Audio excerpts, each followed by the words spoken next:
اب ہے نقیب حق و صداقت نقی کی بات، یہ بات ہے نبی کی، یہی ہے علی کی بات، برج دہم میں آ ہی گئی روشنی کی بات، اس کے عمل سے کفر کے شیشے میں بال ہے، وہ بات کمال ہے، وہ بے مثال ہے، جو پھول فاطمہ کا ہے وہ لازوال ہے۔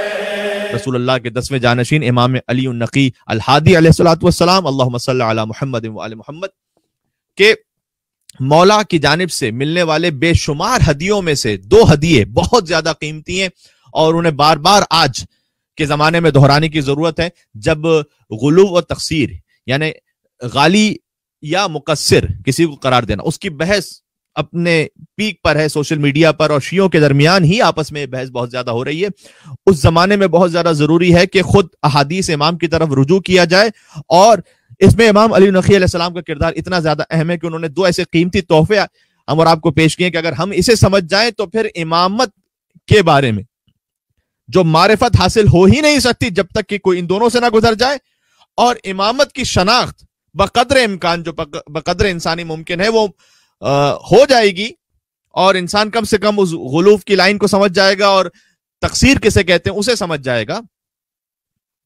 اگر کوئی زیارت جامع کبیرہ کو بار بار پڑھے اور اس کے مطالب کو اخذ کرنے کی کوشش کرے، اور زیارت روز عید غدیر تعلیم کردہ امام علی نقی علیہ السلام کو روزانہ پڑھے، روزانہ بھی پڑھی جا سکتی ہے زیارت عید غدیر، لیکن کم سے کم غدیر کے دن ضرور پڑھنا چاہیے، اور ہم انشاءاللہ غدیر کی محفل میں اس کا حوالے آپ کے کریں گے کہ ہم اس حوالے سے تھوڑی سی بات کریں گے۔ اچھا غور فرمائیے گا، اگرچہ امام علیہ السلام کے زمانے میں خود غالیوں کی ایک تحریک موجود تھی، اگر آپ 10ویں امام کا زمانہ دیکھیے تو غلوف کی ایک باقاعدہ تحریک آپ کو 10ویں امام کے زمانے میں نظر آئے گی۔ مثلا فتح بن یزید جرجانی، اس کا عقیدہ یہ تھا کہ امام علیہ السلام کو کھانے پینے کی ضرورت نہیں ہوتی۔ اگر واقعی یہی عقیدہ رکھ لیا جائے تو پھر 3 دن کی بھوک اور پیاس کے مصائب کا کیا ہوگا؟ تو اس کا عقیدہ یہ تھا۔ امام علیہ السلام نے باقاعدہ کشف الغمہ میں جلد نمبر 2 میں روایت موجود ہے کہ امام نے جواب دیا کہ ہر جسم کو کھانے اور پینے کی ضرورت ہے سوائے خدائے متعال کے کہ جس نے خود جسم کو جسمیت عطا کی ہے۔ سبحان اللہ، بہت خوبصورت جملہ ہے۔ اس خدا نے جسم کو جسمیت عطا کی ہے، اس کے لیے ضروری نہیں ہے کسی غذا کی، اس لیے کہ وہ اس سے ماورا اور بالاتر ہے، وہ سبحان ہے، پاک اور منزہ ہے ان تمام باتوں سے۔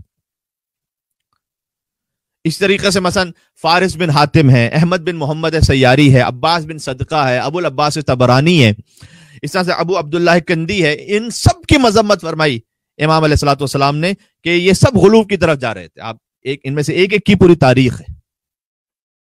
تو ایک طرف امام نے غلوف کی شدید مذمت بھی فرمائی، لیکن تصویر کا دوسرا رخ بھی ہے، وہ رخ یہ ہے کہ جن لوگوں پر غلوف کی غلط تہمت لگا دی گئی تھی امام نے ان کا دفاع بھی فرمایا۔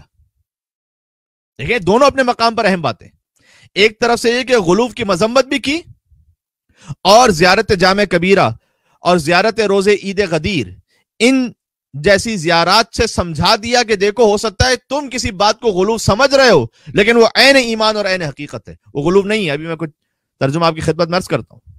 اور بعض لوگوں پر غلوف کی تہمت لگ چکی تھی، انہیں دور بھی کیا۔ محمد بن ارما ایک قمی، ان کو شہر قم سے نکال دیا گیا تھا کیونکہ ان پر غلوف کی تہمت تھی، تو قم والوں نے شہری سے نکال دیا تھا کہ بھائی یہ تو غالی ہے، جیسے آج بھی ہم بائیک آؤٹ کر دیتے ہیں۔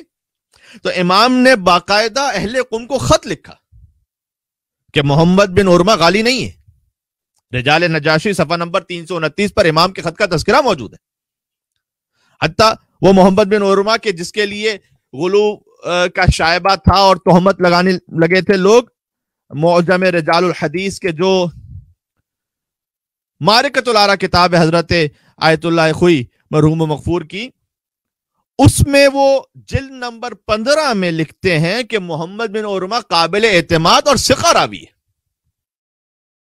یہاں تک کہ آیت اللہ خوئی نے بھی اس راوی کی وثاقت کو قبول کیا، اس لیے کہ امام علیہ السلام نے خط لکھ کر لوگوں کو سمجھایا کہ تم غلط غلوف کی تہمت لگا رہے ہو۔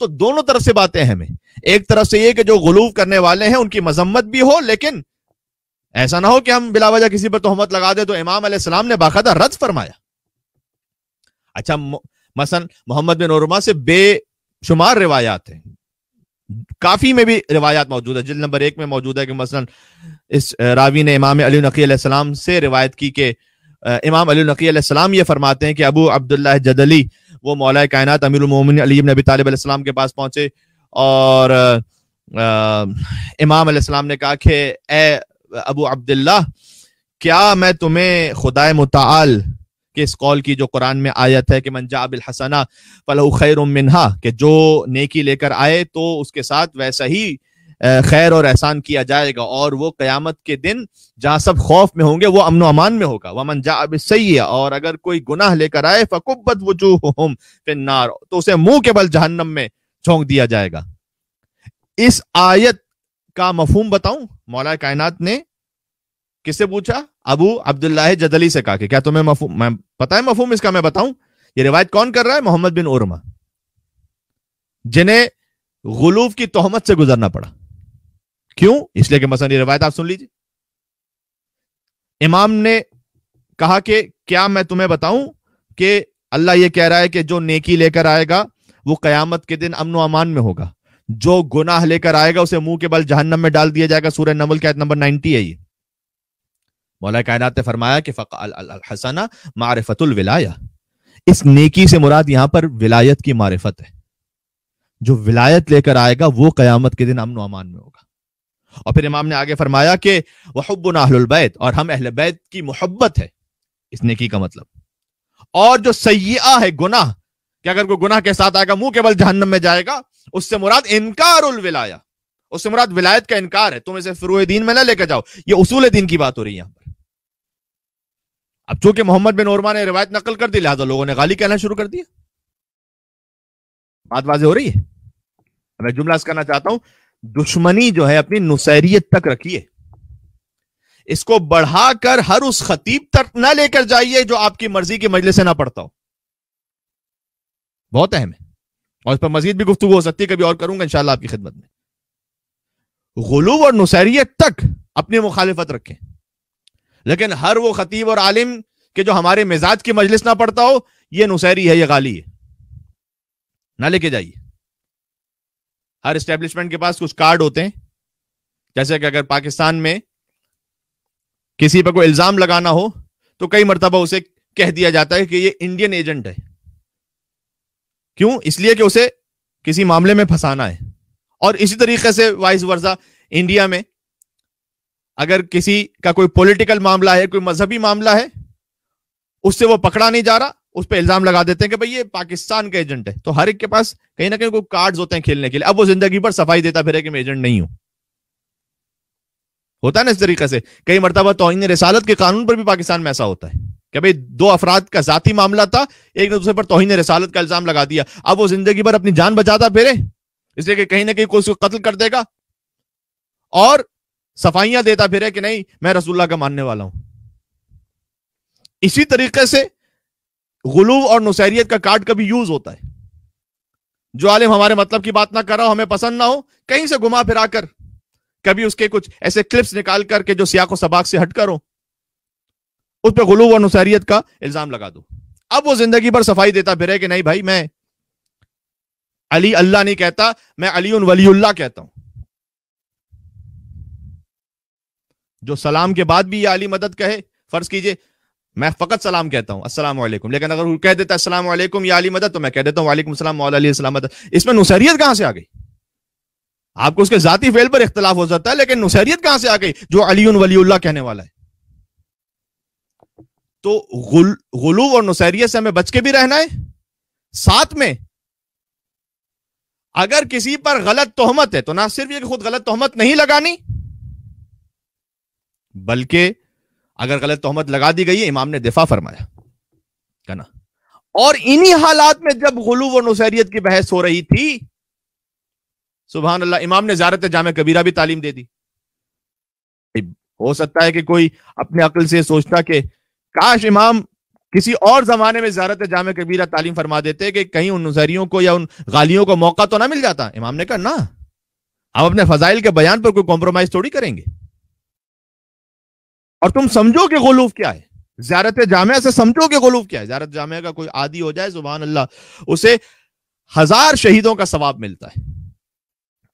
علماء کرام نے بیان فرمایا. اور امام علی النقی علیہ السلام نے زیارت جامعہ کبیرہ خود لکھوائی. اس لیے آپ سے گزارش یہ ہے کہ اسے بار بار پڑھیں اور اس کا ترجمہ اس پہ غور کیجیے. دیکھیں گے جب متوکل قبر امام حسین علیہ السلام کو کھود رہا تھا لوگ گھبرا گئے تھے. 10ویں امام کے زمانے کی بات ہے کہ مولا اب تو قبر کھود رہی ہے. امام نے اس وقت بیان فرمایا کہ تمہاری تکلیف شرعی فعلاً یہ نہیں کہ تم متوکل سے جا کے لڑو، لیکن میں تمہیں ایک ایسی زیارت تعلیم دے رہا ہوں کہ تمہارے دل میں جو قبر امام حسین علیہ السلام ہے اس کی طرح متوجہ ہو کر زیارت پڑھو، تاکہ دل میں جو عقیدہ ہے یہ مستحکم ہو سکے.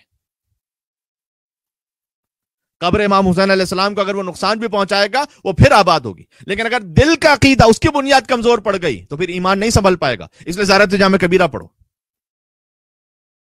سبحان اللہ. آج اس مسرت کا اظہار جو مولا کی ولادت کا دن گزرا ہے زیارت جامع کبیرہ پڑھ کے کر سکے، اس لیے کہ مسرت کا کمال معرفت ہے. کہ کچھ باتیں ہم حضرت علامہ رشید ترابی صاحب مرحوم مغفور علی اللہ مقامہ کہ اس شہرائے آفاق تقریر سرچ کر رہے ہیں کہ جس میں خود انہوں نے زیارت جامع کبیرہ پہ بات کی، اور ان کی گفتگو سے اندازہ ہوتا ہے کہ ان کی سابقہ گفتگو جو بظاہر اس وقت ریکارڈڈ نہیں اویلیبل، لیکن ان کی کسی گفتگو پر ان پر بھی غلو کی تہمت لگی تھی کہ علامہ رشید ترابی صاحب نے بہت غلو کر دیا نعوذ باللہ، تو انہیں زیارت جامع کبیرہ پر تقریر کرنا پڑی. تو مسرت جو ہے نا، جو خوشی، اس کا کمال اس وقت ہوتا ہے کہ جب معرفت کمال پر ہو.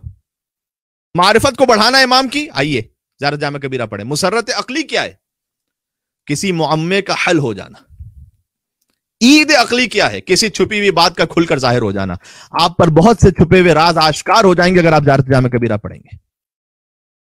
زیارت شروع ہوتی ہے السلام علیکم یا اہل بیت النبوہ.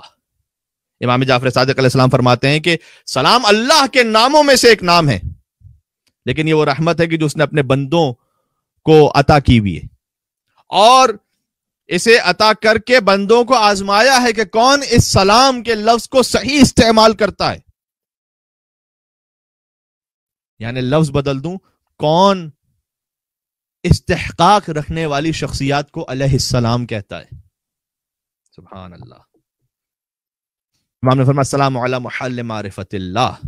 سلام و اللہ کی معرفت کے مکانوں پر. یہ زیارت جامع کبیرہ پڑھنا. وَمَسَاكِنَ بَرَكَتِ اللَّهِ وَمَعَادِنَ حِكْمَتِ اللَّهِ وَحَفَظَةِ سِرِّ اللَّهِ وَحَمَلَةِ کتاب اللہ. کتاب خدا کو حمل کرنے والوں پر سلام ہو. وَأَوْصِيَاءِ نَبِيِّ اللَّهِ وَذُرِّيَّةِ رسول اللہ. خدا کے رازوں کی حفاظت کرنے والوں پر سلام ہو.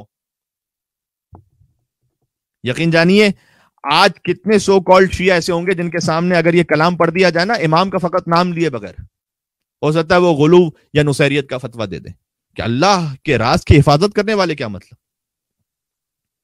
اس لیے کہ انہوں نے زیارت جامع کبیرہ نہیں پڑھی، اس لیے کہ انہوں نے امام کا کلام نہیں پڑھا. السلام علی الدعاۃ الی اللہ والادلہ علی مرضات اللہ. سلام ہو ان پر کہ جو اللہ کی طرف بلانے والے ہیں، جو اللہ کی مرضی پر دلیل ہیں. یہ امام کے الفاظ پڑھ رہا ہوں اس لیے کہ ابن ابی لدید معتزلی کی طرح اگر میں خود اپنے الفاظ وضع کروں گا تو گونگا ہو جاؤں گا. اس لیے کہ قصیدہ وہی اچھا ہوتا ہے جو ممدوح کے یہاں قبول ہو جائے. لہذا سب سے بہتر قصیدہ آل محمد کا زیارت جامع کبیرہ ہے. والمستقرین فی امر اللہ. حکم الہی میں استقرار رکھتے ہیں آپ اہل بیت، استراب نہیں رکھتے. والتامین فی محبت اللہ. محبت الہی تماماً آپ کے پاس ہے. والمخلصین فی توحید اللہ. جو توحید خدا میں خالص اور مخلص ہیں.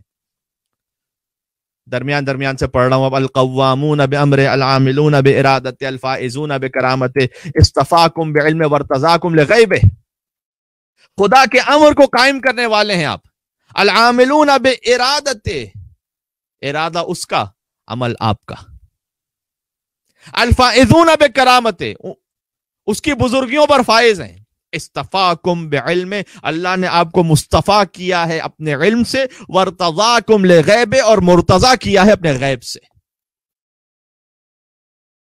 اکبر تم شأنہ، سبحان اللہ، اے اہل بیت آپ نے اس کبریائی کے لیے تکبیر کہی، وَأَكْبَرْ تُمْ شَأْنَا وَمَجَّدْتُمْ كَرَمًا، اور آپ نے اس کے کرم کی تمجید کی، وَعَدَمْتُمْ ذِكْرًا، اور آپ نے اس کے ذکر کو دوام کیا، یعنی اس کے ذکر کو دائمی کیا، وَوَكَّدْتُمْ مِيثَاقًا، اہل بیت آپ نے اس کے عہد کو باقی رکھا، وَأَحْكَمْتُمْ عَقْدَ طَاعَتِهِ، آپ نے اس کی اطاعت کی جو گرہ باندھی ہوئی تھی اس کو ہمیشہ کے لیے باقی رکھا، وَنَصَحْتُمْ لہو فی السر والعلانیہ، اور آپ نے اس کے لیے موعظہ کیا کھل کر بھی اور چھپ کر بھی، وَدَعَوْتُمْ إِلَىٰ سَبِيلِهِ بِالْحِكْمَةِ وَالْمَوْعِظَةِ الْحَسَنَةِ، اور آپ نے اللہ کے راستے میں حکمت اور موعظہ حسنہ کے ذریعے سے اللہ کی طرف بلایا، وَبَذَلْتُمْ أَنفُسَكُمْ فِي مَرَضَاتِهِ، اور آپ نے اس کی خوشنودی کو حاصل کرنے کے لیے اپنے نفسوں کو قربان کر دیا، وَصَبَرْتُمْ عَلَىٰ مَا أَصَابَكُمْ فِي جَنبِهِ، اور آپ نے صبر کیا جو مصائب آپ پر آئے، وَأَقَمْتُمُ الصَّلَاةَ وَآتَيْتُمُ الزَّكَاةَ وَأَمَرْتُمْ بِالْمَعْرُوفِ وَنَهَيْتُمْ عَنِ الْمُنكَرِ وَجَاهَدتُّمْ فِي اللَّهِ حَقَّ جِهَادِهِ حَتَّىٰ عَلَّنْتُمْ دَعْوَتَهُ، آپ نے راہ خدا میں ایسا جہاد کیا جو جہاد کا حق تھا، یہاں تک کہ اس کی دعوت کا اعلان کر دیا، وَبَيَّنْتُمْ فَرَائِضَهُ، اور اے اہل بیت آپ نے اس کے فرائض کو کھل کر بیان کیا، وَأَقَمْتُمْ حُدُودَهُ، اور اہل بیت آپ نے اس کی حدود کو قائم کر دیا، وَنَشَرْتُمْ شَرَائِعَ أَحْكَامِهِ، اور آپ نے احکام شریعت کو نشر کر دیا، وَسَنَنْتُمْ سُنَّتَهُ، اور اس کی سنتوں کو آپ نے اپنی سنتوں کے ذریعے سے باقی رکھا، وَالْحَقُّ مَعَكُمْ، حق آپ کے ساتھ ہے، وَفِيكُمْ، اور آپ میں ہے، وَمِنْكُمْ، اور آپ سے ہے، وَإِلَيْكُمْ، اور آپ ہی کی طرف پلٹتا ہے، وَأَنْتُمْ أَهْلُهُ وَمَعْدِنُهُ، آپ ہی اہل حق ہے، آپ ہی حق کا معدن ہے، وَمِيرَاثُ النُّبُوَّةِ عِنْدَكُمْ وَإِيَابُ الْخَلْقِ إِلَيْكُمْ، ترجمہ کروں اب، قیامت کے دن مخلوقات کو آپ کے پاس آنا ہے، کیا دنیا اسے غلوف کہے گی؟ غیروں کو چھوڑ دیجئے، میں اپنوں سے پوچھ رہا ہوں، یہ امام علی النقی علیہ السلام کا فرمان ہے کہ قیامت کے دن مخلوقات کو اہل بیت کے پاس آنا ہے، وہاں پر پلٹنا ہے، مجھے بتائیے، وَحِسَابُهُمْ عَلَيْكُمْ، اور اے اہل بیت آپ نے ان کا حساب لینا ہے، میں اطمینان سے ساتھ کہہ رہا ہوں کہ 50% شاید ایسے افراد ہوں گے کہ جب آپ ان سے یہ امام کا کلام کہے بغیر ترجمہ سنا دیجئے تو شک کرنے لگیں گے، تو میزان ہے، یہاں برابر سے بات ہو رہی ہے، اس طرح سے کہ غلوف کی مذمت بھی ہے لیکن غلوف ہے کیا اسے سمجھنا بھی ضروری ہے، وَفَصْلُ الْخِطَابِ عِنْدَكُمْ، اور فیصلہ آپ کا ہوگا قیامت میں، فیصلہ تو اللہ کا ہے، اب میں یہاں سنیوں سے بات نہیں کر رہا، میں شیعوں سے بات کر رہا ہوں، وَآيَاتُ اللَّهِ لَدَيْكُمْ، اور اللہ کی نشانی آپ کے پاس ہیں، وَعَزَائِمُهُ فِيكُمْ، اور اس کی عظیمتیں آپ کے پاس ہیں، وَنُورُهُ وَبُرْهَانُهُ عِنْدَكُمْ، اس کا نور اور برہان آپ کے پاس ہے، وَأَمْرُهُ إِلَيْكُمْ، اور اللہ کا امر آپ کی طرف ہے، من والاکم فقد وال اللہ ومن عاداکم فقد عاد اللہ، یہ محبت کا بیان ہے، جس نے آپ کو دوست رکھا اس نے خدا کو دوست رکھا، ومن احبکم فقد احب اللہ ومن ابغضکم فقد ابغض اللہ ومن اعتصم بکم فقد اعتصم باللہ، جس نے آپ کا دامن تھام لیا اس نے اللہ کا دامن تھام لیا، انتم الصراط الاقوم، سبحان اللہ، انتم الصراط الاقوم، سیدھا راستہ آپ ہی ہیں، وشہداء دار الفنا، دنیا کے گواہ آپ ہیں، وشفعاء دار البقاء، قیامت کے شفیع آپ ہیں، خلقکم اللہ، آخری گفتگو تک آ گیا میں، خلقکم اللہ انوار، اللہ نے آپ کے نوروں کو خلق کیا، وجعلکم بعرشہ محدقین، کچھ نہ تھا تو آپ تھے، آپ اس کے عرش کے گرد گھومتے رہے تھے، اور عرش کیا ہے؟ العرش هو العلم، عرش علم خدا ہے،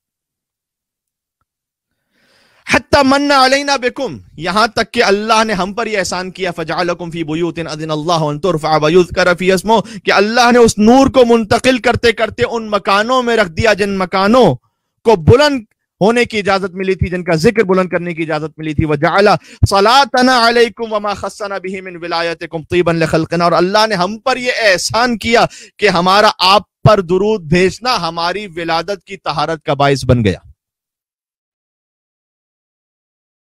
وطہارۃ لانفسنا وتزکیۃ لنا وکفارۃ لذنوبنا، ہمارے گناہوں کا کفارہ بن گیا آپ پر درود بھیجنا، اللہم صل علی محمد وآل محمد، بے ابی انتم و امی، میرے ماں باپ آپ پر صدقے، وَأَهْلِ میرے گھر والے آپ پر صدقے، وَمَالِ میرا مال آپ پر صدقے، وَأُسْرَتِي میرا قبیلہ آپ پر صدقے، اشہدکم واشہد اللہ انی مؤمن بکم وبما آمنتم بہ وکافر بعدوکم، میں اللہ کو گواہ بنا کر کہتا ہوں اور آپ کو گواہ بنا کر کہتا ہوں کہ جو کچھ آپ لے کر آئے میں اس پر ایمان لے کر آیا ہوں، کافر بعدوکم، ہاں میں کافر بھی ہوں۔ کافر کہتے ہیں نا لوگ شیعیان حیدر کرار کو، جی کافر ہیں ہم، لیکن کافر بعدوکم، ہاں میں کافر ہوں مگر آپ کے دشمن کا کافر ہوں۔ انتم نور الاخیار وہدات الابرار وحجج الجبار، ہر نیک بندے کا نور آپ ہیں، نیک بندوں کے ہادی آپ ہیں، جبار کی حجتیں آپ ہیں۔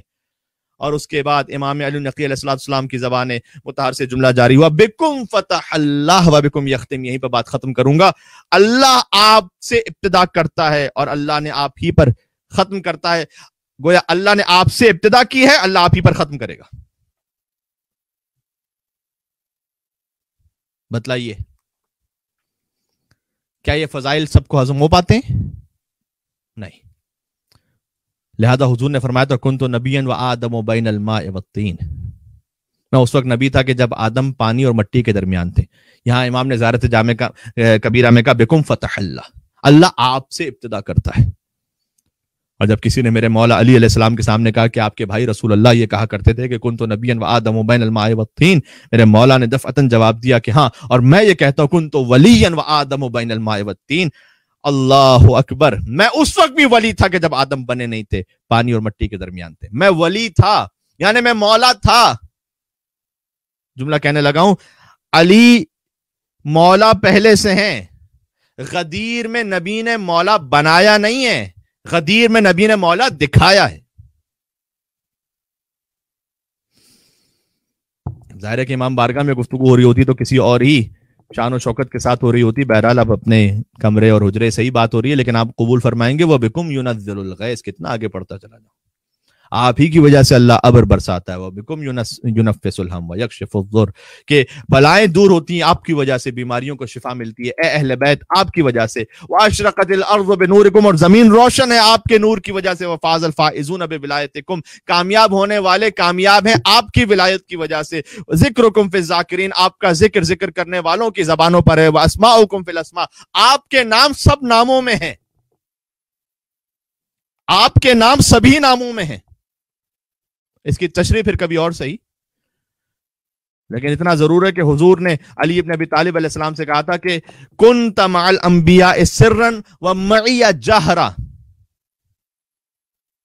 ترجمہ کرنے سے پہلے ریفرنس دے دوں، جا کے فرید الدین عطار نیشا پوری کی مظہر العجائب و مظہر الاسرار صفحہ نمبر 162 پر دیکھ لیجئے گا، اور جا کے ملا فتح اللہ کاشانی کی زبدۃ التفاسیر جلد نمبر 7 صفحہ نمبر 269 پر دیکھ لیجئے گا کہ حضور نے علی ابن ابی طالب سے ارشاد فرمایا تھا کہ اے علی، آپ تمام انبیاء کے ساتھ تھے سرن چھپ کر، و معی جہرا، اور میرے ساتھ ظاہر ہو کر۔ اب سمجھ میں آیا امام علیہ السلام کیوں کہہ رہے ہیں اے اہل بیت اس طرح سے ہمیں سلام کرو؟ سارے ناموں میں آپ کے نام موجود ہیں، یاد ہے آدم علیہ السلام میں آپ کا نام ہے، نوح علیہ السلام میں آپ کا نام ہے، ابراہیم علیہ السلام میں آپ کا نام ہے، موسیٰ علیہ السلام میں آپ کا نام ہے، عیسیٰ علیہ السلام میں آپ کا نام ہے۔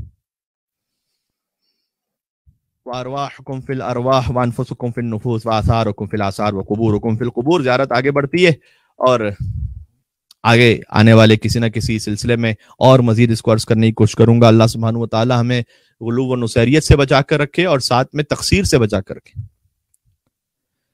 اس لیے کہ اہل بیت علیہ السلام کے حقیقی فضائل سمجھنے سے ہم سب قاصر ہیں، واقعاً سب قاصر ہیں، اور جو اپنے آپ کو قاصر نہ سمجھے در حقیقت وہی مقصر ہے۔ صراط مستقیم پر چلنے کی توفیق عطا فرمائے، زیارت جامع کبیرہ سے انشاءاللہ اپنے آپ کو وابستہ رکھنے کی توفیق عنایت فرمائے۔ زیارت روز عید غدیر آپ ضرور پڑھیے گا انشاءاللہ غدیر کے دن، اسے پڑھنے کی اور انشاءاللہ اس سے معنی کو اخذ کرنے کی توفیق عنایت فرمائے، ہماری حاجات کو پورا فرمائے۔